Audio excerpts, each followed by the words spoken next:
Bendito sea el nombre del Señor para siempre. Primera de Reyes, capítulo 17, verso 8. Vamos a ir de frente al punto. Ahí hay 7 versos anteriores que son básicos, que usted ya lo va a leer en casa, porque eso te ayuda a entender más todavía, con mayor amplitud, este concepto. Entonces dice: vino luego a él palabra de Jehová. ¿A quién vino palabra? Diga, al profeta Elías. Vino palabra del Señor y le dijo: levántate, vete a Sarepta de Sidón. Ahí mora una mujer viuda y ella te va a sustentar. Entonces, ¿qué hizo el profeta Elías? Se levantó, diga, se levantó y se fue a Sarepta en obediencia a la palabra del Señor, ¿verdad? Entonces muchos conocemos la historia de esa viuda que está recogiendo leños, porque todo lo que tiene es un poco de harina y un poco de aceite para sustentarse ella y su único hijo, y luego dice ella, y morirnos. Amén. Entonces, ¿pero qué le dijo el profeta? Dame un vaso de agua. Dame un vaso de agua. Diga, dame un vaso de agua. Dame un vaso de agua. Y cuando ella ya se iba, dice la palabra que le dijo: tráeme también un bocado de pan en tu mano. Pero ¿qué dijo ella? Yo no tengo pan. Lo único que tengo es una poca de harina y un poquito de aceite, un recipiente pequeño. Entonces, ¿para qué? Para preparar unas tortas, y para luego que comamos eso con mi hijo, vamos a dejarnos morir. Ok. Ahora, ¿qué dijo Elías? No tengas temor. Dígale a su vecino: no tengas temor. Y haz como has dicho. Pero hazme a mí primero. Diga, hazme a mí primero una pequeña torta, y luego me la traes, y después harás para ti. Y también, pero dígalo pues, después harás para ti y para tu hijo. ¿Qué dice ahí? Hazme a mí primero. O sea, dale el primer lugar al Señor. Amén. Porque Dios ha dicho que la harina y el aceite nunca va a disminuir, nunca, hasta el día que el Señor haga llover sobre la tierra. Entonces, ¿qué pasó? Ella hizo como el profeta le indicó, y dice que comió ella y su hijo por muchos días. 3 años y medio, diga, 3 años y medio.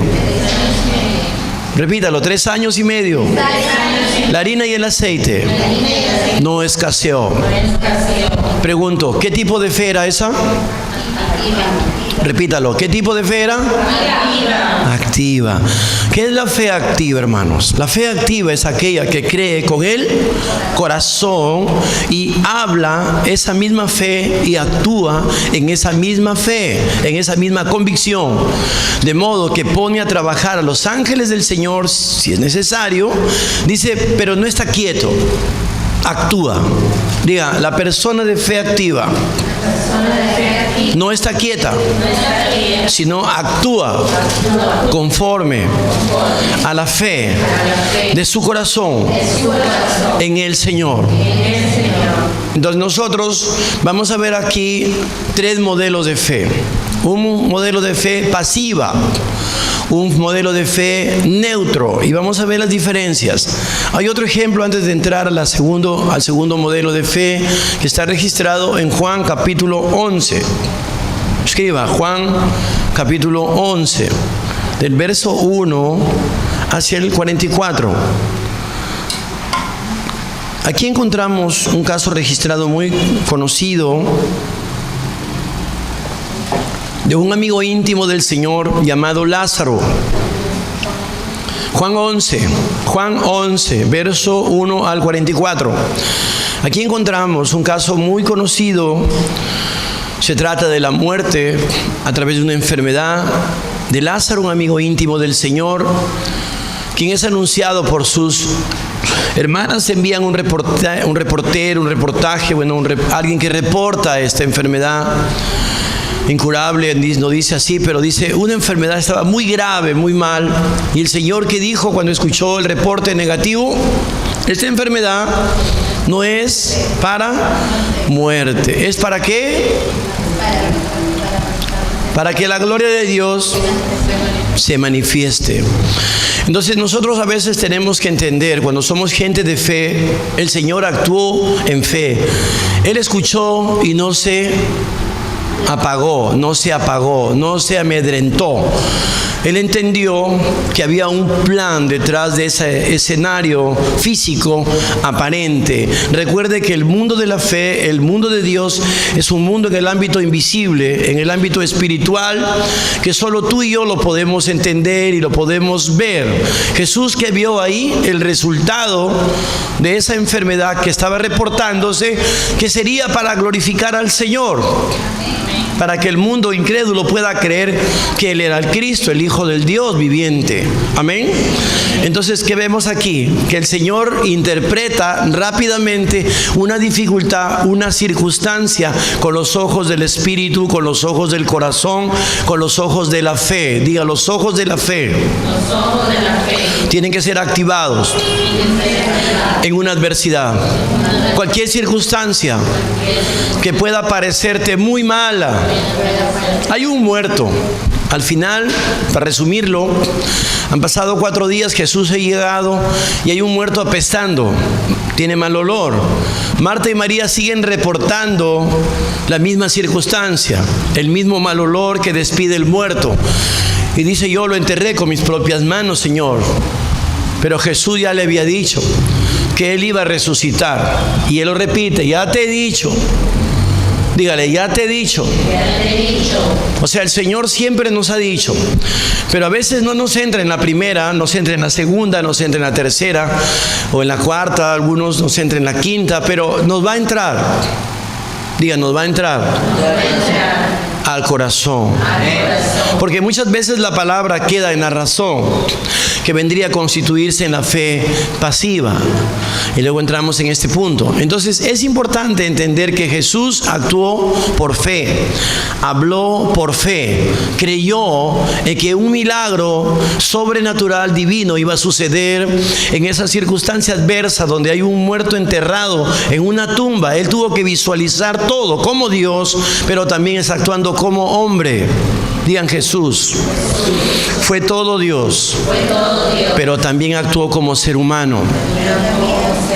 Es decir, un momento que el Señor se indignó, se cansó, durmió, agarró a chicotazos a los animales de los cambistas, los sacó afuera. A veces tuvo actitudes donde Él dijo, ¿hasta cuándo iré a estar con ustedes, generación incrédula y perversa? A veces el Señor se irritaba, tenía momentos como cualquiera de nosotros que Él, vamos a decir, perdía la paciencia. Amén. Y Él nos dice que nosotros podemos, ciertas circunstancias, enojarnos incluso, pero no dejar que el sol se ponga sobre nuestro. Pero dígalo, no crea que usted no me va a decir que nunca se enoja. No me diga eso porque le voy a decir mentirosa o mentiroso. Diga, todos pasamos por proceso. El Señor Jesús, siendo el Hijo de Dios, haciéndose hombre, Él pasó por un proceso también. La Biblia dice que tuvo que ser perfeccionado. Usted lo sabe, ¿verdad? Eso está escrito en la carta de los Hebreos. Así que no me mire raro. Así es que el Señor mismo dice que tuvo que ser perfeccionado para ser autor de eterna salvación. ¿Por qué? Diga, porque fue todo hombre. Porque si Él hubiera sido un ser humano perfecto en la humanidad hablando, entonces Él era una trampa de parte del Señor para lograr cosas que tú y yo nunca vamos a lograr. Pero ¿qué está diciendo Dios? Mi Hijo, siendo Dios, se hace hombre por causa de mi amor hacia ti, y para que Él sea el modelo que tú y yo vamos a seguir. Cuando nosotros miramos el perfil de Cristo, el modelo de Cristo a través de los 4 evangelios, nos percatamos de que nosotros somos tan ser humanos como el Señor. Por eso Él dice que Él no conoció pecado, pero por nosotros se hizo pecado, y siendo Dios se hizo hombre. dice la palabra. Amén. Así que como hombre, él tuvo que experimentar cosas que tú y yo, a veces en una circunstancia difícil, experimentamos. Es decir, perdemos papeles, pero luego pisamos tierra, reaccionamos, miramos al cielo y decimos: Señor, tú eres más grande que cualquier muerto, que cualquier pestilencia, que cualquier montaña, cualquier dificultad. Tú eres más grande que cualquier circunstancia. Pero hay momentos en que no vemos la grandeza de Dios, porque el mismo enemigo se encarga de utilizar las circunstancias para bloquear nuestro entendimiento, nuestra luz, para cerrar nuestros ojos espirituales y solo mirar con ojos de carne y mirar circunstancias, y con oídos de carne y escuchar circunstancias. Y apelamos a la razón natural. Yo misma lo enterré, dijo Marta y María, con mis manos hace 4 días y apesta. Diga: sentido natural. Es opuesto a los sentidos de la fe. Repítalo: los sentidos naturales. Es decir, yo tengo que ver, tocar, dijo Tomás, para creer. Si yo no toco, yo no veo las huellas de Cristo, de los clavos, yo no lo voy a creer. Yo no lo voy a creer. Oye, pero has caminado con el Señor 3 años y medio, has visto los milagros de Cristo, has dormido con Cristo, has oído de boca a oído la enseñanza del Maestro. ¿Cómo no vas a creer? No, yo no lo voy a creer. Fe neutra, diga. Estaba tirando al piso su convicción con los dichos de su misma boca. Neutralizó su convicción. Y no estamos hablando de que perdió su salvación. Estamos hablando de una actitud en proceso de cambio, en proceso de madurez, donde tú y yo vamos a pasar por algunas dificultades de no creerle a Dios, de no creerle a la palabra, a la fidelidad de Dios. Y vamos a decir: Dios, ¿hasta cuándo? Por favor, Señor, mírame. Estoy pasando las de Caín, está difícil la cosa. Si no haces algo por mí, yo me voy a tirar de abajo para arriba, al 5º piso. ¿Cuántos se quieren tirar de abajo para arriba? Nadie dice amén. Porque sabe que no van a poder llegar al 5º piso. Sabe que agarre un propulsor a chorro. Amén. Entonces el Señor, diga, actuó con una fe activa. Vamos, dígalo: el Señor actuó en una fe activa. Entonces, ¿cuál es la fe pasiva? Para ver el contraste, vamos a ver un ejemplo para contrastar. Juan 19:38. Escriban: Juan 19:38 hacia el 40, un par de versos nada más. José de Arimatea, ponga ahí, y Nicodemo, y usted luego ya lo va a leer en la casa. Repito: fe pasiva. Juan 19:38 al 40. José de Arimatea y Nicodemo. Dice que eran creyentes camuflados, es decir, creían en el Señor, pero no declaraban su confianza públicamente en el Señor. Su fe en Cristo no era declarada, era una fe pasiva, una fe escondida, una fe guardada, una fe reservada. Y de esos muchos hay en la iglesia del Señor que se abochornan de su confianza en el Señor Jesús. Es decir, de decir públicamente: yo soy cristiano. Y ellos tenían miedo por la posesión y el lugar que ellos estaban ejecutando o ejerciendo como hombres interesantes dentro de la sociedad, de la comunidad judía. Uno era millonario y el otro era maestro de la ley. Eran 2 personajes interesantes para el pueblo. Entonces todo el pueblo los admiraba, porque uno conocía las leyes, las reglas. El mismo Nicodemo que visitó a Cristo de noche para evitar el qué dirán, ese es el mismo Nicodemo que luego va con José de Arimatea para pedir permiso a Pilatos para bajar el cuerpo del Señor del Calvario. Amén. Y luego poder llevarlo a una tumba que ellos mismos han comprado, han invertido dinero, mucha plata. Tú puedes mirar los detalles ahí y vas a encontrar de que ellos eran gente instruida, educada, adinerada. Hacen una inversión de plata, de mucho dinero, para comprar un sepulcro nuevo, traer especies para poder embalsamar el cuerpo de Jesús. Amén. Pero ellos no declararon su fe hasta que Jesús no está muerto. O sea, 3 años y pico Jesús ha ministrado públicamente, pero ellos son creyentes mudos. Diga, fe pasiva. Fe pasiva. Entonces la Biblia dice, yo creí, por lo cual hablé conforme a lo que está escrito. Si yo hablo lo que yo creo, es cuando Dios actúa a través de sus poderosos ángeles que han sido dispuestos para mí.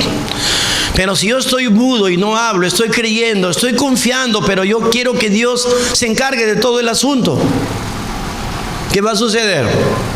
Diga nada. Repítalo, nada. El pastor de la iglesia tiene sus propias realidades, sus propias circunstancias, sus propias cosas que hacer. O sea, la Biblia dice que cada uno es responsable. Cada quien va a dar cuenta a Dios de sí mismo.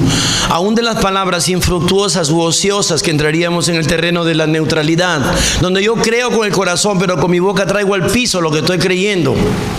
Es decir, en un culto religioso, en una reunión eclesiástica, yo puedo estar diciendo, amén, creo en el mensaje, gloria a Dios, y canto y brinco y salto y lloro, hago mi show. Tengo una apariencia, pero en realidad, en el fondo, en mi corazón, digo, no, de repente no es así. De repente voy a intentar a ver si es que es. Y si no es, que roche. ¿Qué tal si Jesús hubiera pensado así, diciendo, y si yo llamo a Lázaro y no sale? ¡Uy, qué vergüenza! ¡Lázaro, sal fuera! Y si no salía, todos iban a burlar. Nadie se hubiera creído en Jesús. ¿Tú crees que Dios quiere burlarse de ti? Diga, la Biblia dice que Dios no avergonzará a aquellos que hemos creído en Él. Porque es un Dios fidedigno, un Dios digno de confianza, un Dios fiel a su palabra. No se trata de mí, no se trata de usted, se trata de Dios, de su fidelidad. Es su palabra, es su honra, es su honor el que está en juego. Hola. Por eso tú puedes ver a Elías diciéndole a la mujer, Dios ha dicho, tráeme a mí primero. Dame el primer lugar a mí para que veas lo que Dios va a hacer. Yo soy su siervo, yo represento al Señor. Si tú amas a Dios, tú crees en la palabra del Señor, hazme a mí primero. Y luego es para ti, para tu hijo. Y tú vas a ver lo que va a pasar. 3 años y medio comieron. Y la harina, el aceite no escaseó.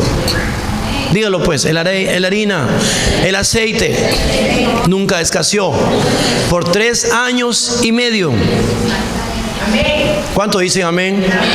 Diga, cuando Dios dice algo, Él lo cumple.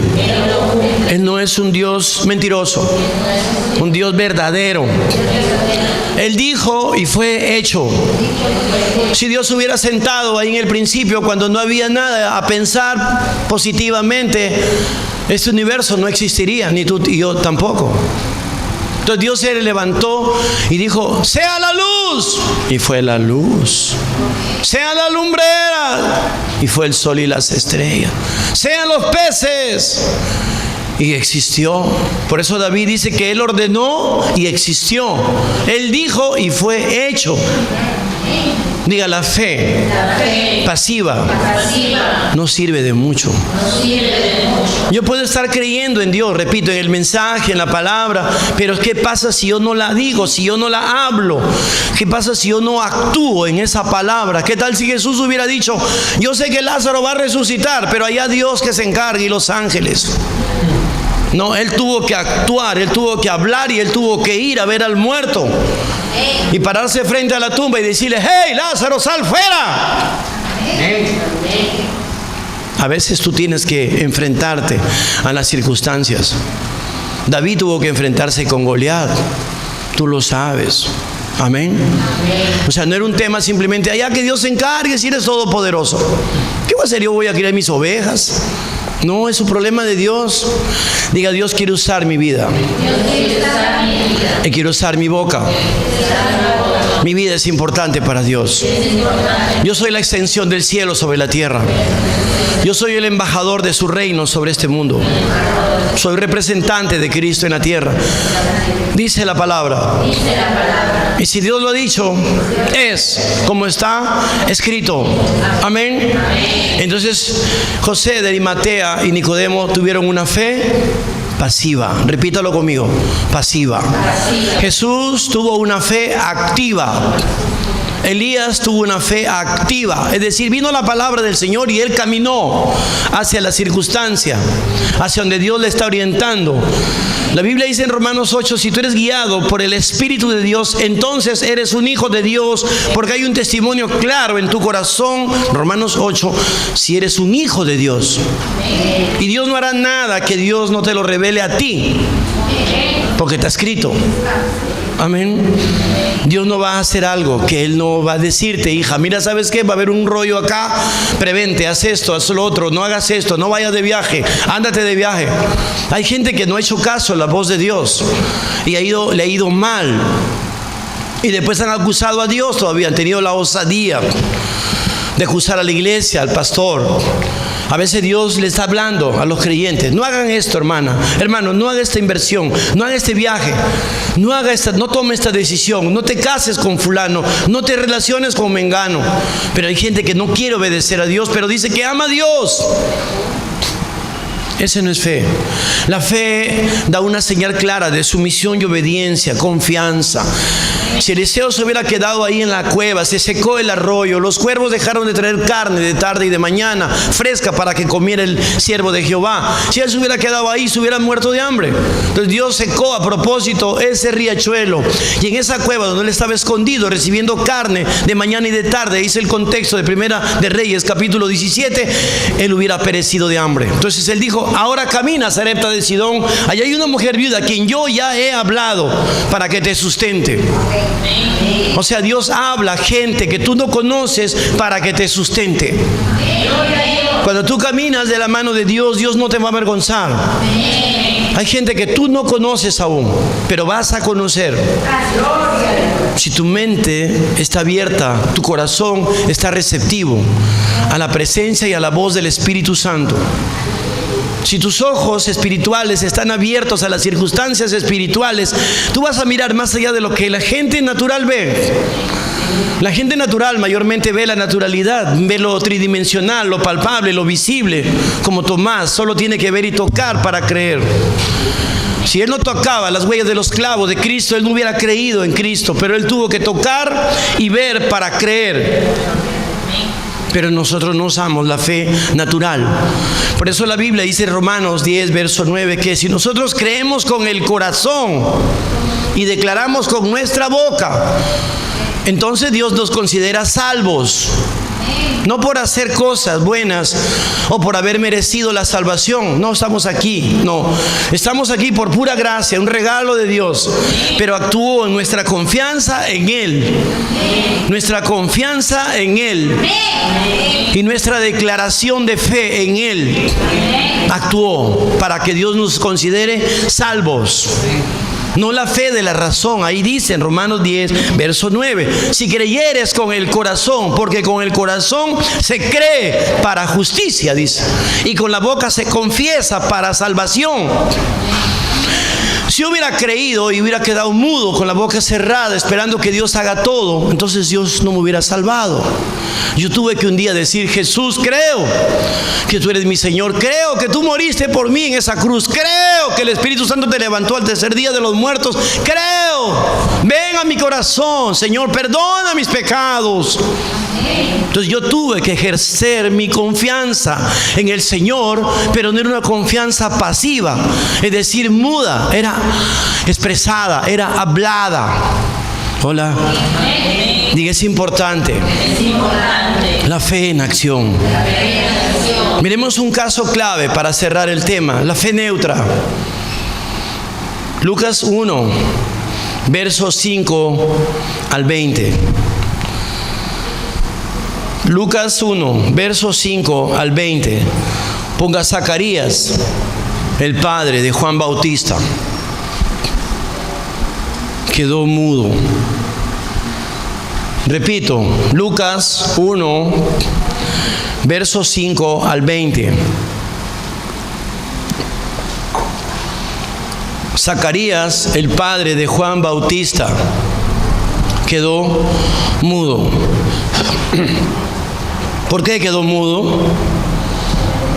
Diga, porque no creyó. pero no se quedó mudo. Es decir, él habló su incredulidad. Hola. Espero que me entiendan. Es decir, él podía haber pedido un bebé a Dios y decirle: yo quiero un bebé, pero ¿sabes qué, Señor? Yo ya estoy viejo, mi mujer es estéril, toda la vida ha sido estéril, pero yo quiero un bebé. Señor, dame un hijo. Entonces el ángel hubiera haber venido y él puede haberse quedado mudo, pero él no, él expresó su incredulidad. Neutralizó su petición previa. Neutralizó, diga, una fe neutra. Bloquea las provisiones del Señor. Es decir, gracias al Señor y a su misericordia, que él no perdió la provisión. El niño vino a nacer a través de la mujer Elizabeth, quien vendría a ser Juan el Bautista, el gran profeta de Dios, para preparar el camino del Señor. Amén. Pero ¿por qué Dios tuvo que elegir 2 ancianos y encima una mujer estéril? Diga, porque Dios se glorifica en medio de lo imposible. ¿Cuántos entienden eso? Si Dios hubiera pedido a un par de jovenzuelos que tengan un niño, no hubiera tenido ninguna gloria a Dios ahí en el asunto. Entiéndalo bien. Cuando Dios te llama a ti, me llama a mí, no es porque tú tienes la posibilidad, no es porque tú eres el más expedito, el más experto en la materia, no. Amén. Es porque tú y yo no tenemos la fe, la convicción, la luz, la revelación, no tenemos el abolengo, la educación adecuada, no tenemos la forma de poder expresarnos como Dios quisiera, pues entonces la gloria sería para nosotros. ¿Me está entendiendo? Estorbaríamos la gloria de Dios, al contrario. Pero si nosotros somos, como dice 1 Corintios 1, verso 27, lo vil, lo necio, lo frágil, lo que no es, lo ruin, lo peor, lo desechado de la sociedad, entonces Dios se lleva toda la gloria. No verás un hombre en la Biblia que se lleve la gloria, sino se la lleva Dios. Porque todos son como tú y yo, débiles, frágiles, son inestables, tienen fe pasiva, fe neutra, han hablado negatividad en circunstancias adversas, han querido tirar la toalla como tú y yo, pero Dios ha dicho: no, toma la toalla, continúa, la bronca es mía, no es tuya, yo estoy contigo, tú no estás solo, tú no estás sola, hermana. Dios está contigo. No hay circunstancia que pueda hacer retroceder a Dios de algo que Él ya decidió antes de la fundación del mundo para ti. Dios decidió algo, diga, para mí, antes de la fundación de este mundo. Y ningún demonio del infierno va a detener lo que Dios ha determinado para mí. Ningún demonio del infierno va a detener algo que Dios ha designado para ti, hermana. Hermano, no pienses eso. Lo que es para ti, tiene tu nombre. Está escrito, es tuyo. Nadie te lo puede quitar. José no tenía ningún compadre con Faraón, un tarjetazo, un amigo, alguien que lo pueda, una vara, alguien que lo pueda ayudar para llegar al trono. José tenía al Dios Todopoderoso. David no tenía a alguien, un compadre, un amigo, un chochera. No, él tenía a Dios Todopoderoso. Él llegó a sentarse en el trono de Israel, a ser rey de Israel. No solo de Judá, una provincia, sino rey de Israel. David. José tuvo que administrar la riqueza de Egipto porque él tenía al Dios Todopoderoso. Pero él humanamente, tridimensionalmente, palpable, visible, no, con la razón natural decías tú, ilógico, él nunca va a poder llegar a ser el administrador de la riqueza de Egipto. No es lógico. El mundo de Dios no es lógico. Rompe el esquema de la lógica humana. El mundo de Dios está por encima, es sobrenatural. Esther es una muchacha huérfana y viene a ser una reina para ayudar al pueblo de Dios. Dios la saca del anonimato del NN y la hace una reina, como la esposa del rey Asuero. Ruth también. Ella nomás se hubiera detenido a mirar las circunstancias. Ay, qué pena, ay, qué piña, ay, el horóscopo no me jugó como me jugó mal el destino. Qué mala estrella con la que nací. Perdí a mi marido, perdí todo, no estoy en mi tierra, me voy a una tierra lejana que ni conozco, con una vieja, mi suegra, que al final de repente por allá me chotea. Y su pueblo por último es enemigo de mi pueblo. Pero ella no miró la circunstancia. Y vos, su marido, le dijo: has creído en el Dios de nuestros padres, has creído en el Dios de Israel, en nuestro soberano Dios, y te has sometido bajo la cobertura del Señor. Por lo tanto, no te vas a quedar sin recompensa, le dijo. Todo lo que el marido había perdido, el cuñado y el suegro, todo lo recuperó. Todo. Para Él sea la gloria.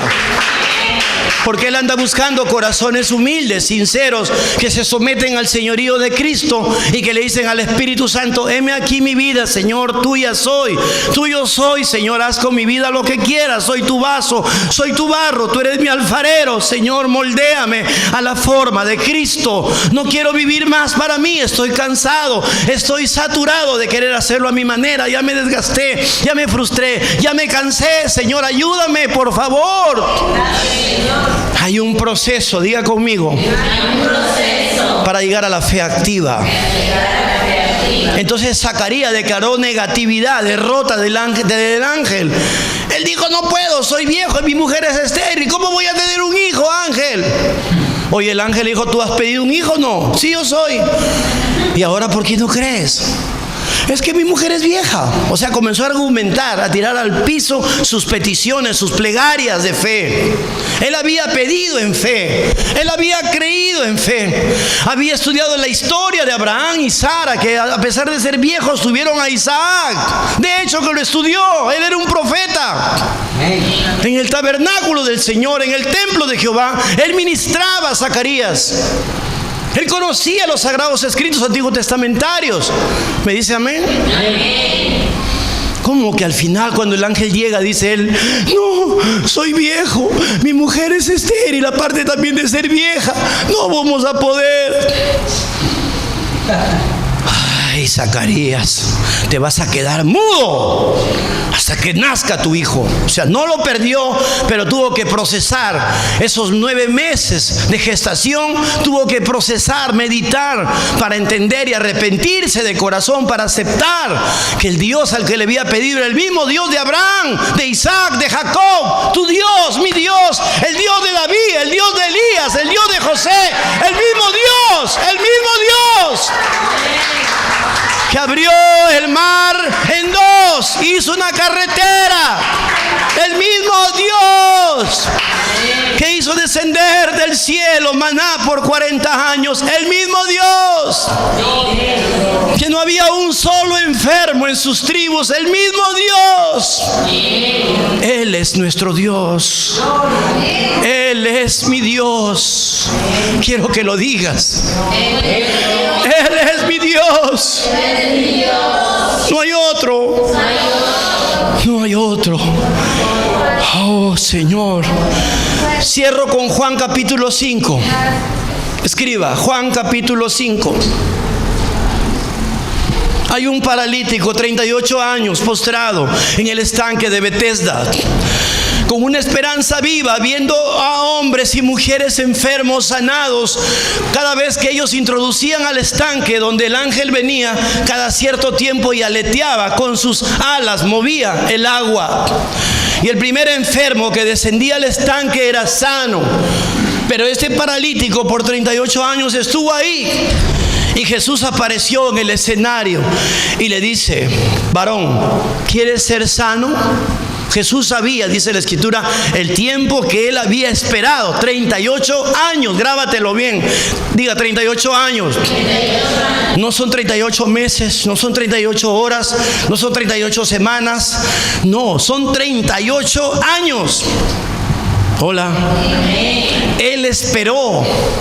Pero ¿sabes lo que casi lo tumba, casi pierde su provisión, su bendición? Su declaración negativa, su declaración neutralizaba su bendición. Pero Dios, en la persona de Cristo, se presentó para decirle: ¿quieres ser sano? Sí, pero no tengo quien me ayude. El primero que llegue sano, yo no tengo quien. O sea, él declaró su circunstancia, su derrota, su imposibilidad, una excusa. Iba a traer todo abajo, iba a perder su provisión, su sanidad que tanto había esperado. ¿Me entiendes? No era el diablo, era él con su boca. No era Dios, era él. Somos nosotros a veces lo que traemos abajo toda la bendición de Dios. Venimos, cantamos, brincamos, lloramos, creemos en el mensaje, amén, gloria a Dios. Pero salimos de la puerta de la iglesia y comenzamos a ser incrédulos porque el diablo usa circunstancias adversas, personas incrédulas para bombardear nuestra mente y tratar de entrar en nuestro corazón para dudar del poder, de la gracia, de la fidelidad de nuestro Señor. Y la Biblia dice que sin fe es imposible agradar a Dios y el diablo lo sabe. Pero también dice Romanos 3:3 que no creas que por tu incredulidad tú vas a anular la fidelidad de Dios.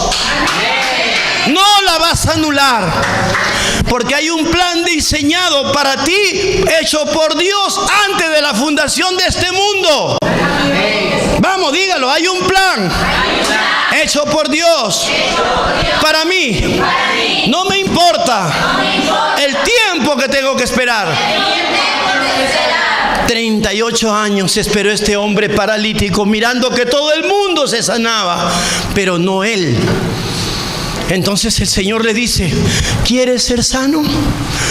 Sí, pero ¿quién me va a llevar al estanque? No tengo, estoy acá solito.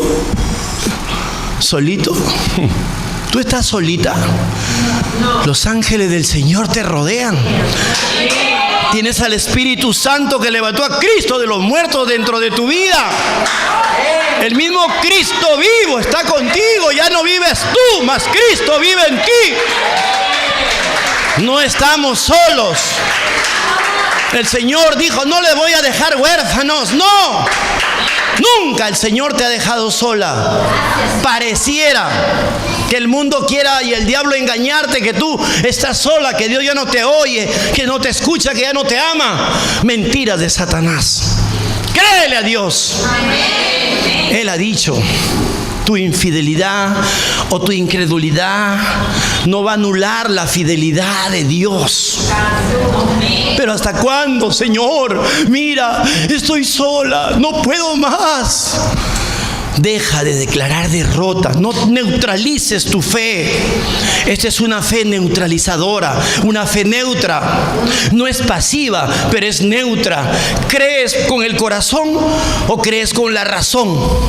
Vamos, dígamelo, respóndame. ¿Con qué está creyendo usted? Con el corazón.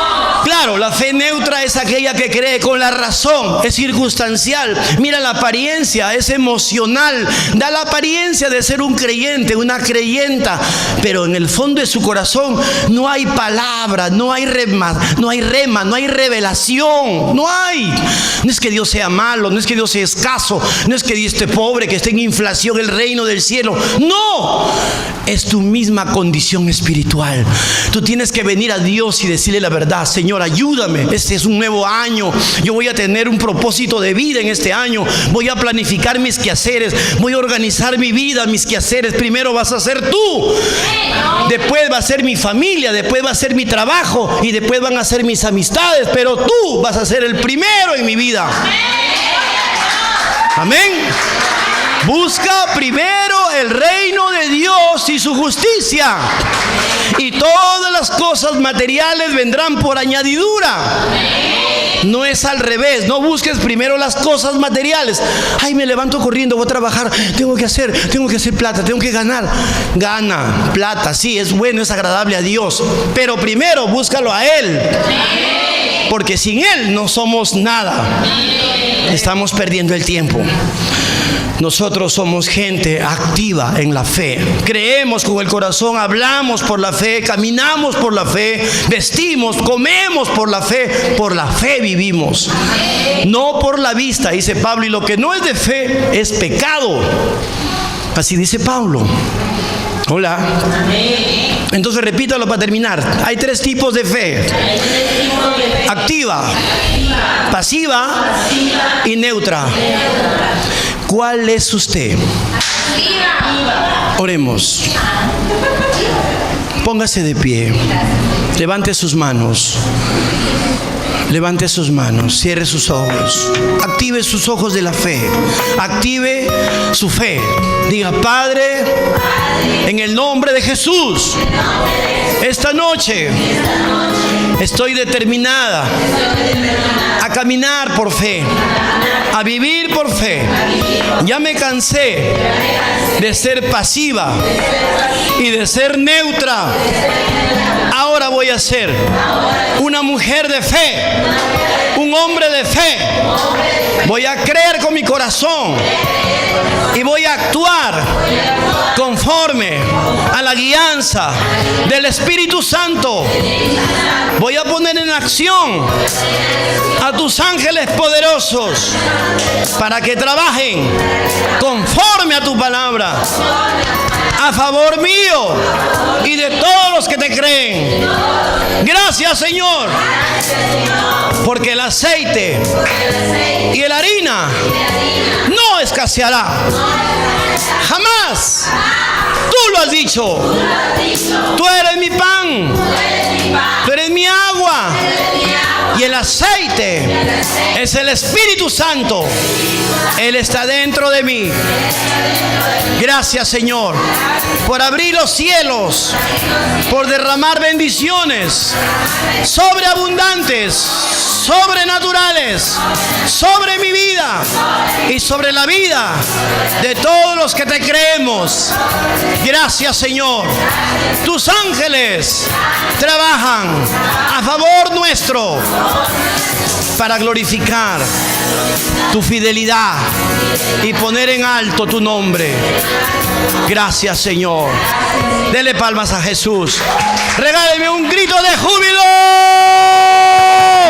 Cristo, Cristo, Cristo, Cristo, Cristo, Cristo, Cristo, Cristo, Cristo, Cristo, Cristo, todos, Cristo, Cristo, Cristo, Cristo, Cristo, Cristo, aleluya.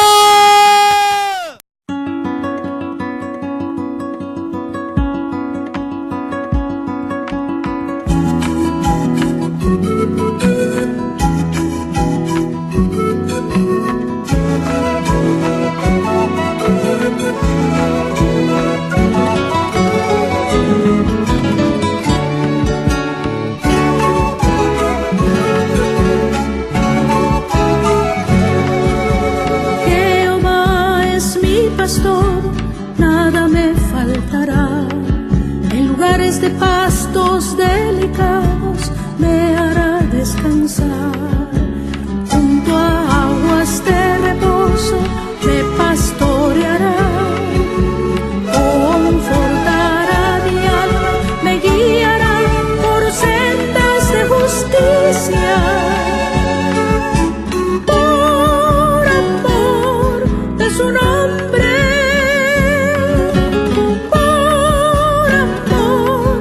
Su nombre.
tú estarás conmigo.